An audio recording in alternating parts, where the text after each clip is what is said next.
ঘুমের আগে বালিশে মাথা রেখে মনে মনে একটি আমল করুন। একজন সাহাবীকে আমলের জন্য 3 বার বিশ্বনবী জান্নাতের সুসংবাদ দিয়ে দিয়েছেন।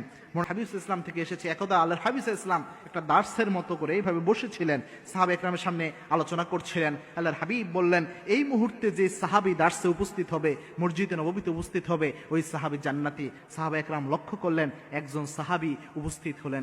দ্বিতীয় দিন আল্লাহর হাবিব আবার বললেন, এখন যে ব্যক্তি উপস্থিত হবে সে ব্যক্তি জান্নাতি। বিশ্বনবী ইসলামের সাহাবীরা লক্ষ্য করলেন, দ্বিতীয় দিনও একই ব্যক্তি উপস্থিত হয়েছেন। 3 দিনের দিনও বিশ্বনবী যখন বললেন, এখন যে ব্যক্তি এখানে উপস্থিত হবে সেই ব্যক্তি জান্নাতি, সাহাবা একরাম লক্ষ্য করলেন 3 নাম্বার দিনও সেই একই ব্যক্তি উপস্থিত হয়েছেন। সাহাবীদের মধ্যে কিউরিসিটি জাগলো। একজন সাহাবী চিন্তা করলেন, কি এমন আমল করে এই সাহাবী যে 3 বার আল্লাহ রাব্বুল আলামিন তাকে জান্নাতের সুসংবাদ দিলেন বিশ্বনবীর মাধ্যমে। ওই সাহাবী ওই জান্নাতের সুসংবাদ প্রাপ্ত সাহাবীকে বললেন, ভাই আমি একটু চাই আপনার মুসাফির, আমি একজন মুসাফির হয়ে এসেছি, আমি চাই আপনার একটু মেহমান হতে, আমার বাসায় একটু সমস্যা হয়েছে, আমি আপনার মেহমান হতে চাই। ওই সাহাবী বলছেন, হ্যাঁ ভাই চলেন।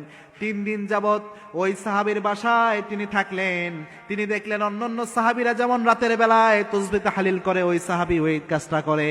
অন্যান্য সাহাবীরা যেভাবে তাহাজ্জুদের নামাজ পড়ে, এই সাহাবী একই তাহাজ্জুদের নামাজ পড়ে। অন্যান্য সাহাবীরা যে আমলগুলো করে, এই সাহাবী একই আমল করে। কোনো পার্থক্য তিনি পেলেন না। 3 দিন থাকার পর তিনি জিজ্ঞেস করলেন, ভাই আমি আপনার কাছে এসেছিলাম, বিশ্বনবী 3 বার আপনাকে জান্নাতের সুসংবাদ দিয়েছে, কোন আমলের জন্য আপনি এই সুসংবাদ পেলেন এটা জানার জন্য এসেছিলাম। আমি বুঝতে পারলাম না কোন আমলে আপনার এত বারাকা আল্লাহ দিলেন, কোন আমলে এই ফজিলত আল্লাহ রাব্বুল আলামিন আপনাকে দিয়েছেন বুঝলাম না, 3 দিন আপনার কাছে থাকলাম। ওই সাহাবী বলছেন যে, ভাই আমি তো স্পেশাল কোনো আমল করি না, আমার জানা মতে কোনো স্পেশাল আমল আমার নাই। তবে আমি যখন ঘুমাতে যাই, আমি যখন রাতের বেলায় শুয়ে পড়ি, তার আগ মুহূর্তে আমি আমার মনের মধ্যে কোনো হিংসা, কোনো ক্ষোভ কোনো ব্যক্তির ব্যাপারে রাখি না। আমি সবাইকে মাফ করে দেই, কারো ব্যাপারে কোনো হিংসামূলক কোনো কিছু আমি রাখি না।